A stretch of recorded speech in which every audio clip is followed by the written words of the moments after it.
Hey guys, following right up from the last big tub reveal CJ7 update, I wanted to go over what are the plans?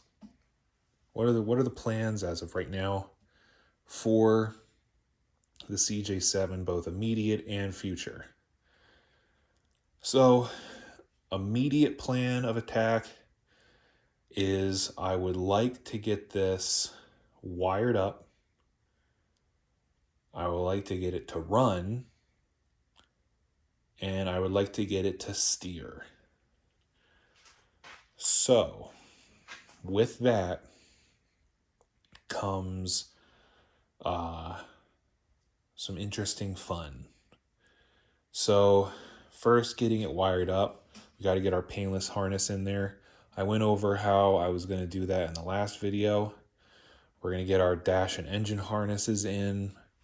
We're going to get the front light harness and tail light harness in and hooked up to bulbs, but just kind of do jumpers for grounds. I'm not going to like run the harness through the grill shell or out through the tub like it's supposed to be.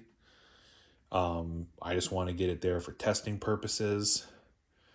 I'm going to get the steering column put back in, and then the gauge panel, and then the steering column once I have the dash harness in, so that I can hook up all the gauges and the electronics involved there. Save for like the blower motor switch. I may hook up the wiper motor switch, and maybe hook up one of the wiper motors that I have just to see if it turns on.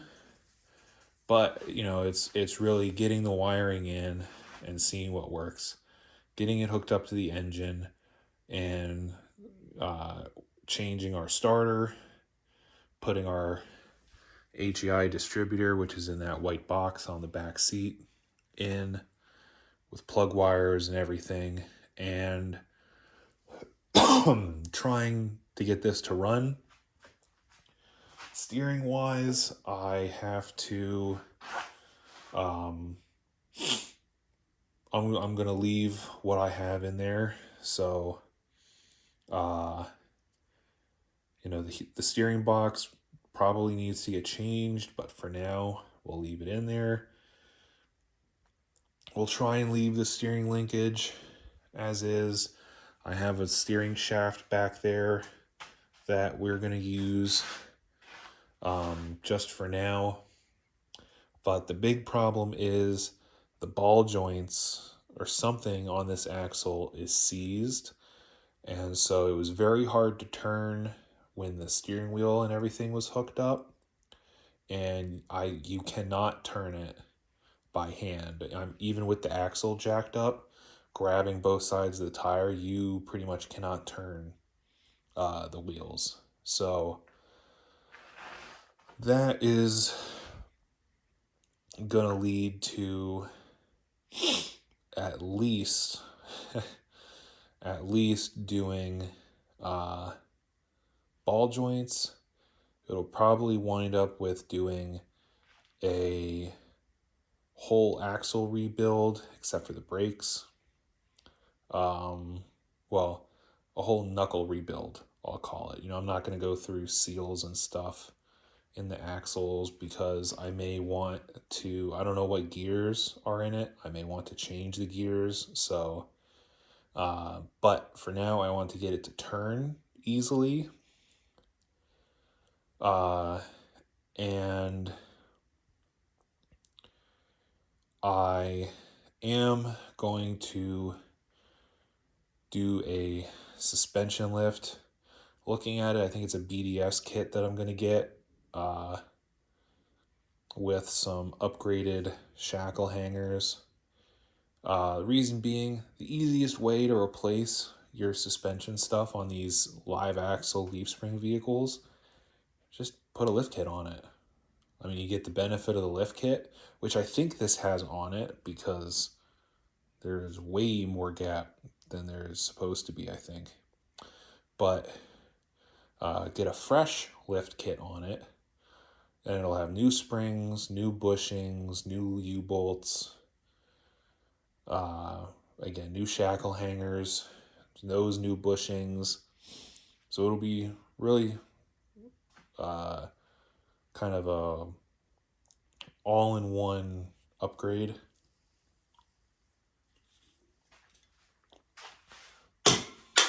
Fail.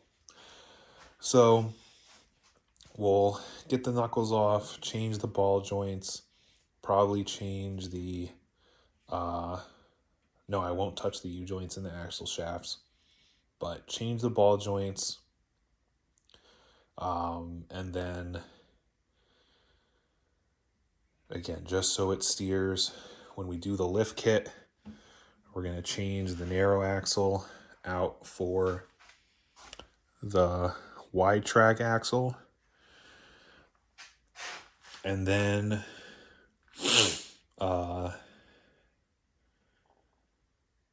yeah, that'll be the immediate plans. Get it running, get it steering.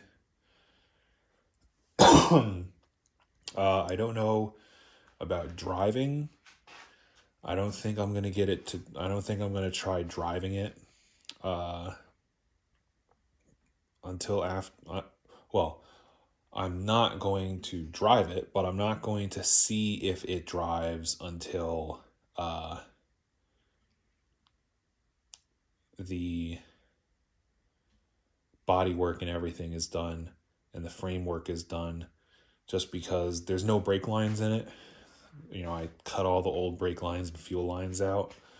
So, and I'm not going to run, new brake lines until all the framework's done, all the welding is done.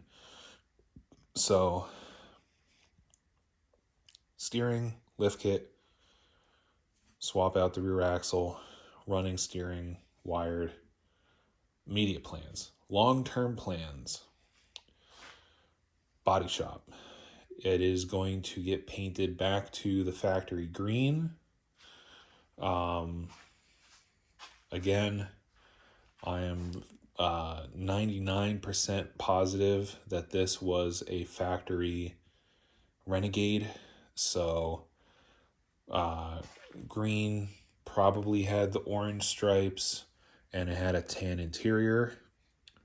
So that is what it's going to go back to. Now, it's not going to go back to the factory seats. I do have the factory back seat chilling there, but I do not have the factory front seats, unfortunately. So I will probably, well, not probably, I will have to buy aftermarket seats. I have a set of best top seats picked out, at least for the front. I don't know that I'm really going to be having passengers all that much. So the back seat might be something where it'll be in there, but I may just leave it as is. If, the rare occasion where someone wants to ride in the back or whatever, they can just deal with the old seat. Or I'll buy a new seat, whatever. But we're not there. We're not worried about that yet. But tan seats, get the tan roll bar padding. It'll have the Spice Best Top, Super Top, Soft Top, and Best Top 2-piece half soft doors. Again, I'm not sure which lash setup I'm going to go with yet. The reason being, the flange here on both sides isn't really made 100% correct. It's more round and thin than it should be. It should be flat and thick like it is down here. So the 79 style latch might not work out. It might be better to run the YJ style strikers. So that's something that, one, we have to wait until we have the doors to figure out, and two, something that we'll have to deal with at the body shop. Well, the body shop will deal with, because they have to, if they go with the YJ style, they got to trim metal and drill holes and do riv nuts. Same thing with the roll bar. I'll probably wind up having to do nuts and bolts. I was originally thinking I was going to do riv nuts, but the problem is the roll bar is supposed to be there in the event that you roll over, and I don't want to ever be in that situation, but I don't want to be in that situation and have the riv nuts just rip out of the body and the whole roll bar come off. So I'll probably do drift through holes and have the body shop, put some plates, reinforcement plates on the underside. The back of the tub, I mentioned that there are no holes for anything. Taillights, fuel filler, spare tire carrier. There are the holes with threaded inserts for the tailgate hinge, so that's good. I am going to run body armor in the back. Few reasons. One, super common for the back of these tubs to get dinged. And two, it's a easy cheat way to get my holes lined up, because the body armor plates, at least the ones that I'm going to get, come with the holes for the fuel filler and the taillights. I don't know if they come with the holes for the spare tire bumper bracket or the spare tire carrier, but those aren't hard to put on. Speaking of, I am running the factory spare tire carrier. It's a good thing that I took the one off of the YJ, the 79 tub, because from what I found, they do not reproduce that stuff. So I took all the brackets, and the main tire carrier. So the body shop will have to go through that, because I want that back on. One, I like the look of, the older style swing out tire carriers compared to like the tailgate mounted ones that they switch to with the YJs and up. And two, I want to have a spare tire on this. The one benefit of the body armor is it'll add some extra reinforcement for the spare tire carrier, but I do plan on probably running 33s, maybe 35s on this. So the body shop, I'll have them do what they got to do to make some heavier duty reinforcements for where the spare tire latches and hinges.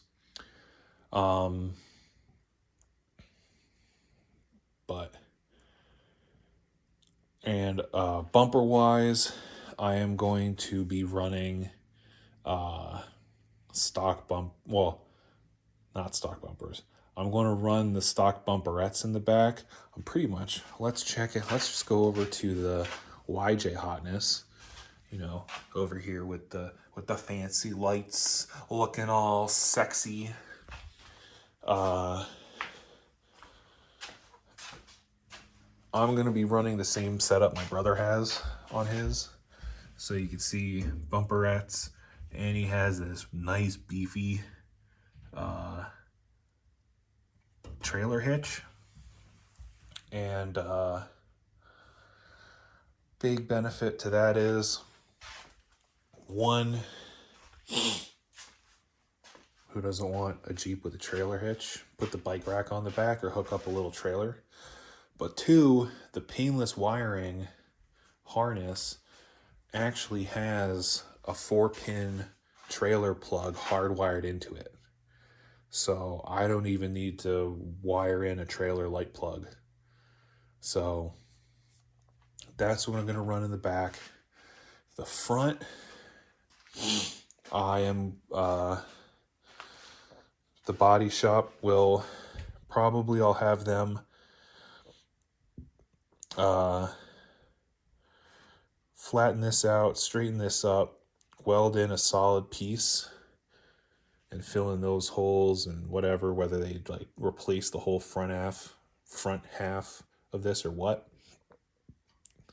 Have this fixed, and then I'm just gonna run a stubby bumper, probably just, plate on the top, plate in the front, plate on the bottom, and then just weld them, all three of them together. Reason being, I'm not a huge fan of the full width bumpers on Jeeps. In all reality, they're just the same C channel anyway. But which is actually a brain blast moment. Maybe I can just get one of these because they're beefy enough and trim them. And do like the same setup that this YJ has. So, trim it, weld it on there, get it nice and solid, drill the 2 holes for the hooks, and put the tow hooks back on the front, and just have like a cheap, easy little stubby bumper. And then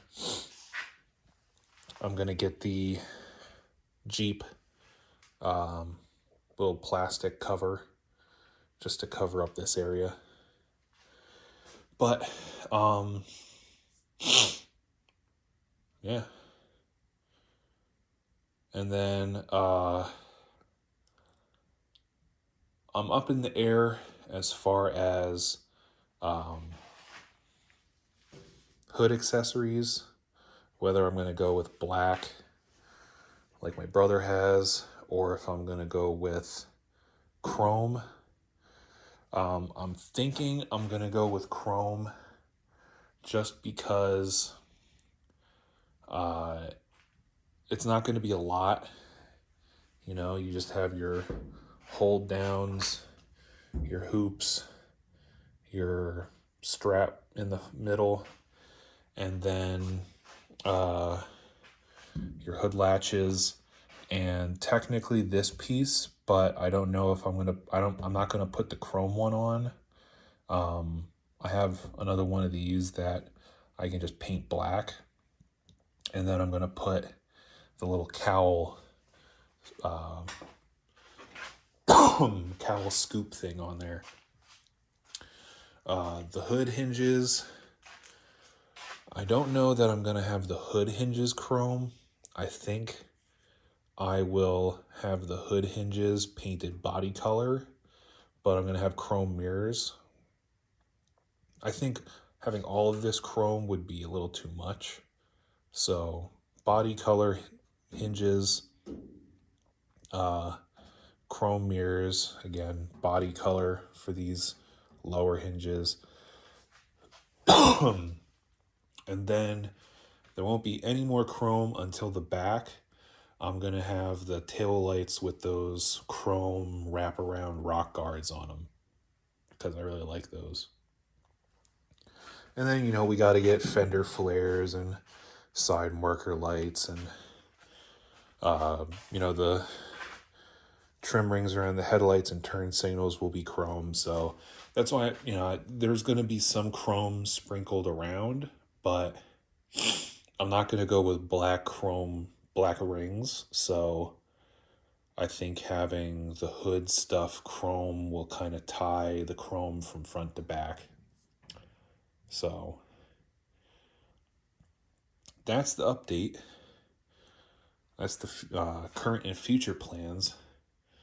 Let me know what you guys think, and I will catch you on the next one.